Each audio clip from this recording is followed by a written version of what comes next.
Hey y'all, I just got out of Social Security. Found out that they're gonna take out $30 a month out of my $730 check. Now I wanted to work, and I was working, taking care of my special needs grandson. But the problem was they were paying me $15 an hour. And so what boiled down to was that PPL, the company that issues the checks, it's like I work through the Department of Developmental Disabilities, but they're not my employer. My employer is my sister, who is the adopted parent of Dominic, who has autism. But because we've worked with him, and I've worked extensively with him, I took him from a 3-word vocabulary to he is amazing. He's like a mini Jimmy Durante. He's intelligent. He's funny. I mean, he wouldn't have been that way if he was left in the state that he was. Okay, so moving on.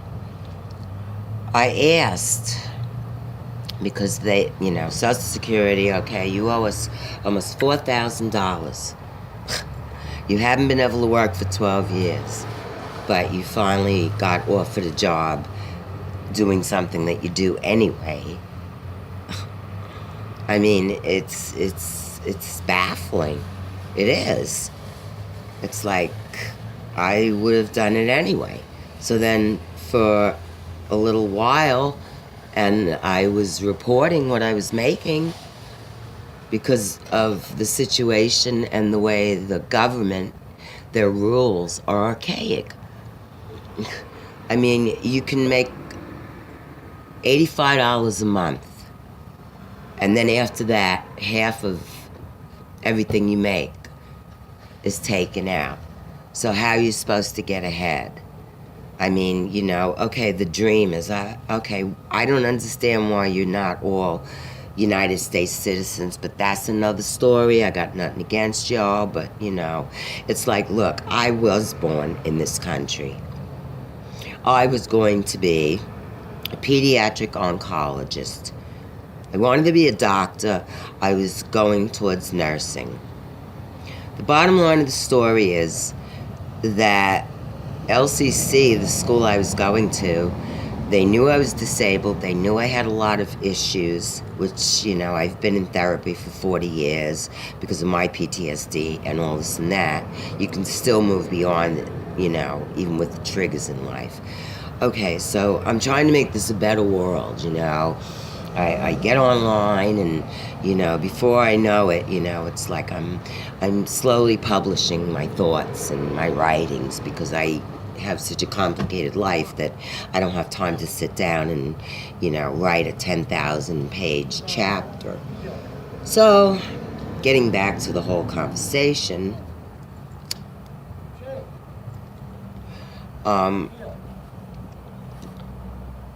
finally passed the algebra, the math, when I first went to LCC, I told them that my math was extremely bad, that I was very literate, but that my math level, I was sick as a kid. I was sick a lot, so I missed a lot of school, and I had relatives that, when I told them the right answer to an equation, just, so my cousin could show off, it was like, oh, well, that's not the right answer.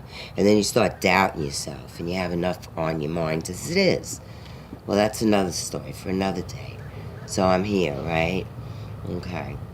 So 30 years ago, I finally passed the class. I was going to go into dosage computation, which is going to be extremely hard, but, well, a week before the term ended, my daughter and I, we were living in a motel, and she was sick, and I didn't want to leave her home That was our home at the time. It was temporary, but things happen in life.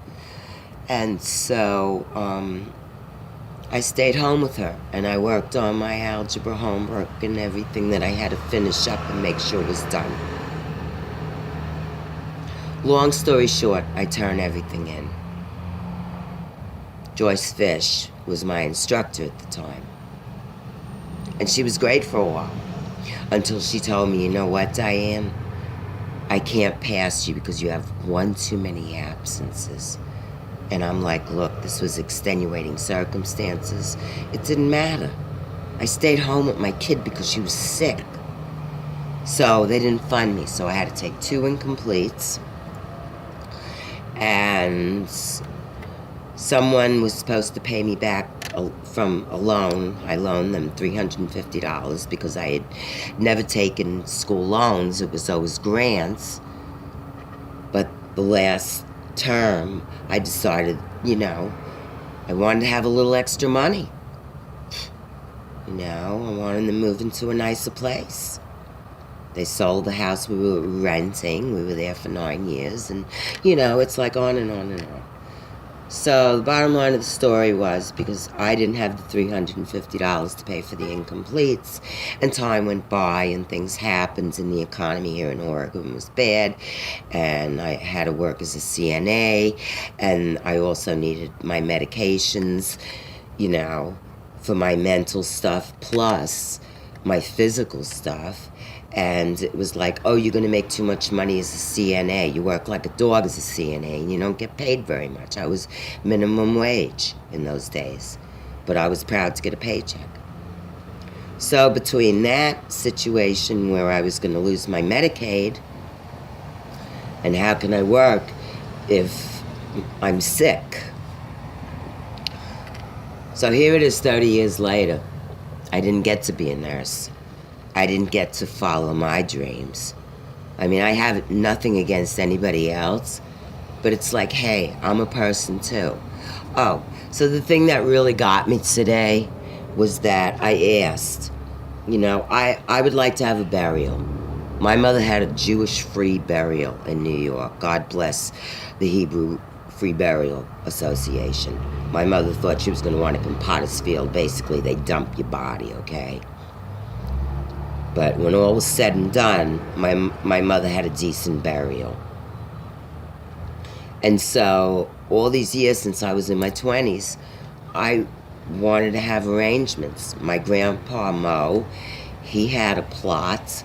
My grandma, Rose, that died in 1967 from the big C word, cancer, that people didn't say in those days.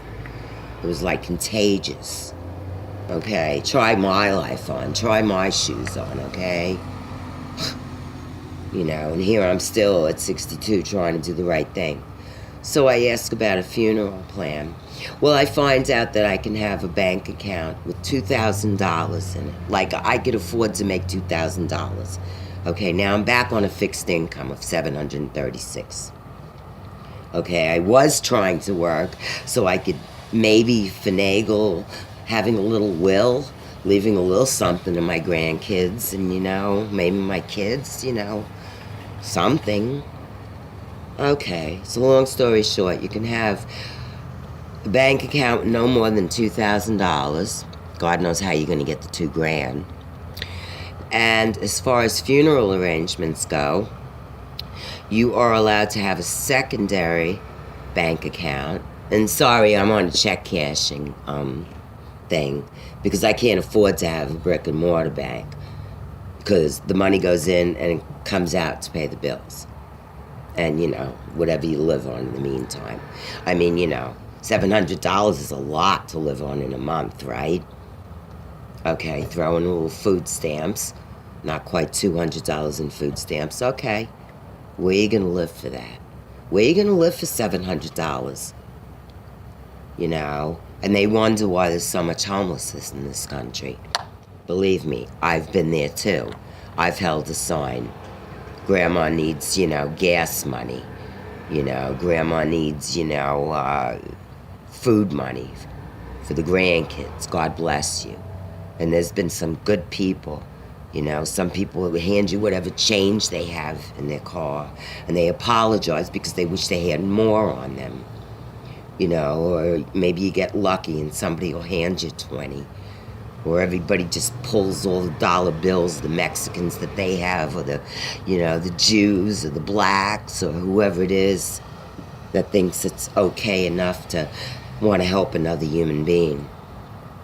You know, we're social media people, but, you know, if we see a human being, how do we treat them?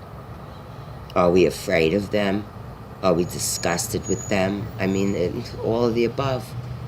So getting back to the story I'm trying to tell you, right? You know, we kind of got a Lenny Bruce thing here. You know, he would start on one thing. Who knows? Maybe I'm channeling him. It wouldn't be the first time I've channeled. I just don't talk about it. People go out and, ooh, buy my book.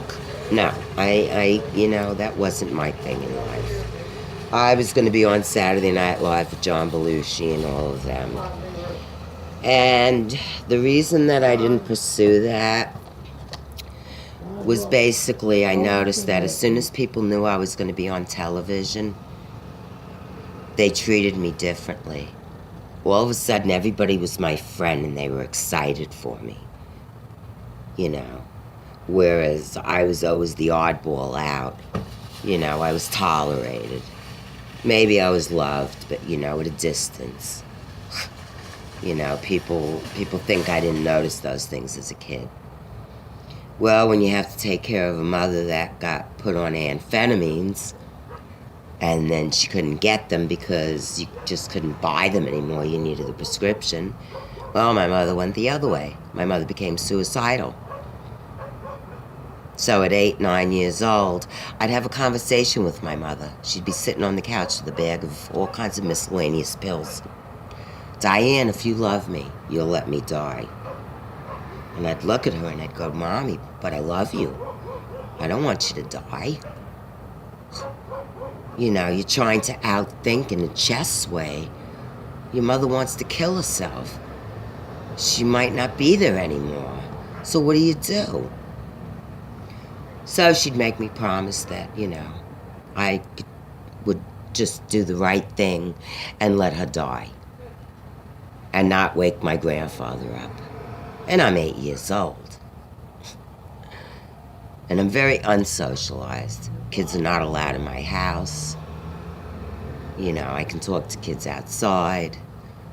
You know, it's like a million freaking skeletons and secrets that you have to keep, you know. Not to mention my messed up stepfather, which I'm not going to really go into. He started out to be a pretty cool guy. You know, bought me a cat named Topsy and a minor bird named Petey who could pick up the pen and the pencil. And then later he got weird on me. So here I have a suicidal mother. I've got a perverted stepfather. But I got to keep this separated. Plus, I have to be normal. I can't let anybody know what's going on. I can't let anybody know at school that the night before I had to wake my grandfather up at 3 o'clock in the morning to go call an ambulance to make sure that my mother wouldn't die. And be able to visit her at Kings County Hospital by waving to the 4th floor. Or maybe if I was lucky, they would, you know, get me up the back staircase. Yeah. And people have issues about, oh, well, you know, I'm going to kill this person just because they said screw you, or, all the nuttiness that goes on in the world that I'm not even going to give time to. Excuse me? Nobody's got a reason enough to hurt somebody. If I wanted to be that way, oh my God. But no, it's always a choice if you want to hurt somebody or not. And the right choice is not to. And to try to protect people. And try to do the decent thing. And try to have a freaking moral compass. And stop blaming other people for your shit. And taking it out on a stranger or your family or whatever it is. You know, I don't have time to write all this stuff down.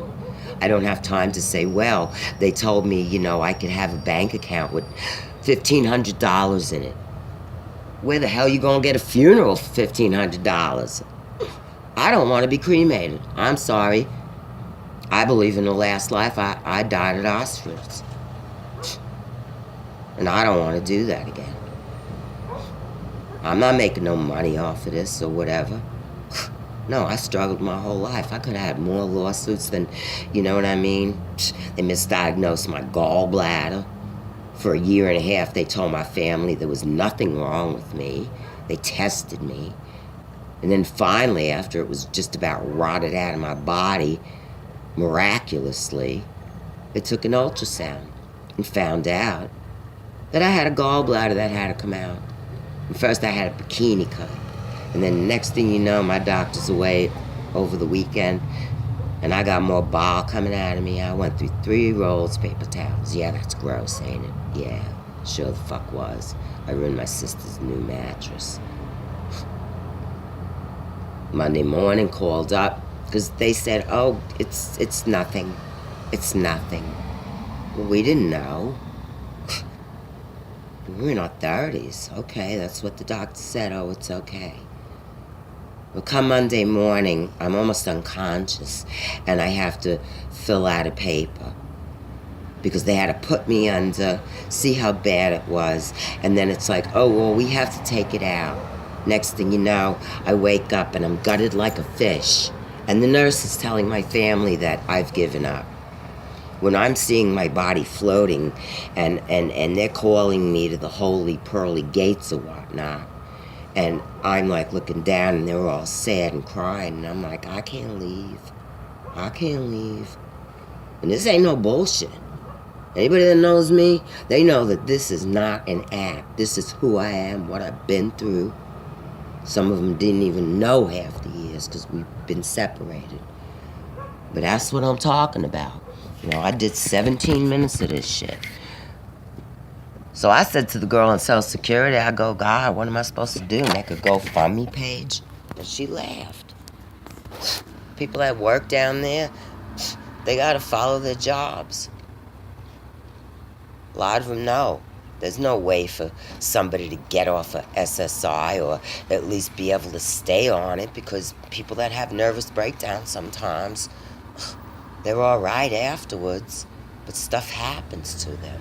Stuff happened to them. And it's like, I learned in therapy from my most recent course, Shrink, Kelly, that you want to revisit the past and all the things that happened to you. You don't want to relive it. And it's taken me a lifetime, and I'm not even there yet. Okay? So everybody's holding up signs and they're protesting and they're this, that. Yeah, is there injustice in the world? Hell yeah. Where do you want to start? The Native Americans? The blacks that were stolen from their country? The Jews? The Irish? The Italian? I mean, let's work together. Let's work together. Let's not take our energies and fight against each other. Let's try to find common ground. Let's have a united front for them updating these archaic rules. Why people can't do this, or, this is what it is. And, like we living in the 1930s. Okay? There are rents in New York that used to be $75 a month for a studio, and now it's like $7.5 million. The making of New York. Okay, well, that's all fine and good for y'all people that got all that money, and some of you do actually help. But the West is burning. Texas is flooding. Floods are heading towards Florida. We got big fish to fry. We got a lot of work to do. Let's stop fighting each other and unfriending each other and all this bullshit. Could we just come together? You know, whatever you believe in. You know, God, Jesus, Mary, Buddha, the Great Spirit, Hashem, Shekinah. I've immersed myself in religions and spirituality since I was 7. And I didn't even know what the hell I was doing. And I didn't even know I was half Jewish. Great, so I'm probably a Jewish soul in a half Jewish, half Italian body. Talk about your issues, okay? Well, you want to talk about guilt? Catholic guilt, which I've become a Catholic, years ago. And Jewish guilt. So, yeah, I want to do stand-up again. I'd like to do this, I'd like to do that. But taking care of special need kids and the issues that go on with them and the lack of mental health resources, I mean, believe me, babe, I could go on for about 5 hours, but I think I'll keep it short, and I think this is where I'm going to end. So y'all have a good day. Yeah, I know I'm a smoker. It was ingrained in me since I was an infant when they didn't know about it. And you could smoke in hospitals, and I'm working on a plan, acupuncture.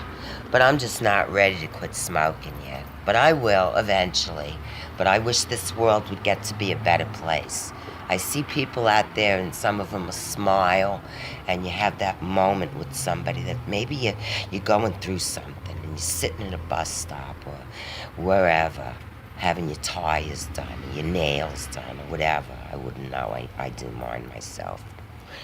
But long story short, sometimes we connect with each other, and we'll never see that person again.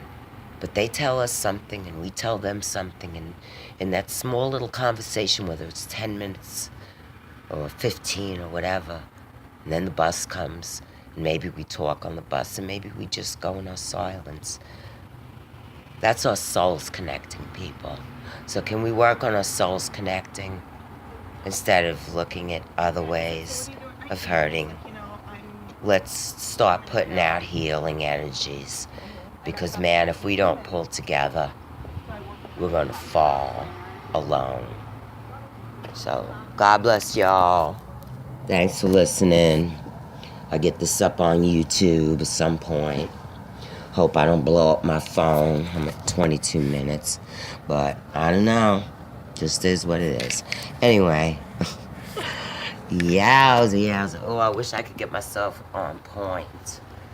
See, the problem with this camera, you cannot see my feet. So if I'm trying to do point and dance, I can't. And nobody really has the time. Well, some people don't have the inclination, but I'll figure it out. Maybe I'll get like a little stand or something, just for the hell of it, When I wake up early in the morning, lift my head, I'm still yawning when I'm in the middle of a dream. Stay in bed and float upstream. Please don't spoil my day. I'm miles away, and after all, I'm only dreaming of a better world. Have a great day, y'all. Over now.